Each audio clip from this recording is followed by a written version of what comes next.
હવે સ્વાધ્યાય 2.14 કોઈ એક રાજમાર્ગ પર 30 કિલોમીટર પ્રતિ કલાકની ઝડપે દોડતી પોલીસ વાનમાંથી તેની દિશામાં 192 કિલોમીટર પ્રતિ કલાક ઝડપે દોડી રહેલી ચોરની કાર પર ગોળીઓ છોડવામાં આવે છે.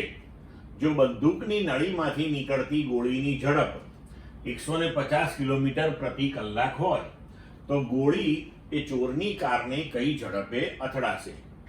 તો હવે જુઓ, પોલીસની કારનો વેગ એને વીપી કહીએ 30 કિલોમીટર પ્રતિ કલાક, એને મીટર પર સેકન્ડમાં ફેરવીએ તો 25/3 મીટર પર સેકન્ડ.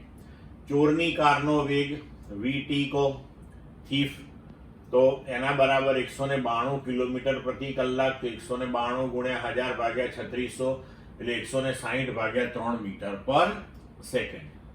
હવે બંદૂકમાંથી છોડેલી ગોળી જે છે એનો વાસ્તવિક વેગ આપણે 150 મીટર પ્રતિ સેકન્ડ છે.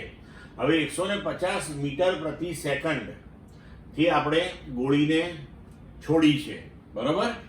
તો હવે એ કેસની અંદર એ ગાડીની અંદરથી આપણે છોડી છે, એટલે કે પોલીસ વાનની ઝડપ જે હતી એ તો એની અંદર પાછી એડ થઈ જ જશે.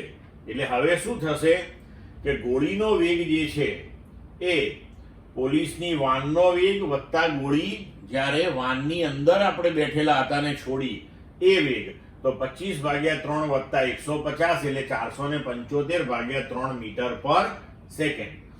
તો ચોરની કારને અથડાતી વખતે બંદૂકની ગોળીનો વેગ બરાબર ગોળીનો ચોરની કારની સાપેક્ષનો વેગ.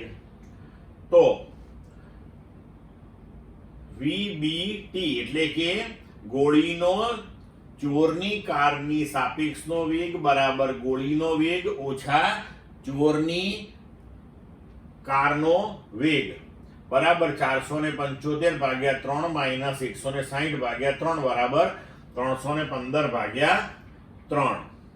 તો VBT બરાબર 105 મીટર પ્રતિ સેકન્ડ થશે. ક્લિયર મિત્રો? પણ અહીંયા ધ્યાન રાખજો, આ નીકળતી ગોળીનો જે ઝડપ આપણે લખી છે એ એકચ્યુઅલી 150 કિલોમીટર પ્રતિ કલાક લખાઈ ગઈ છે, એ આપણે લેવાની છે 150 મીટર પ્રતિ સેકન્ડ. એટલે આને મીટર પ્રતિ સેકન્ડ તમે ગણજો.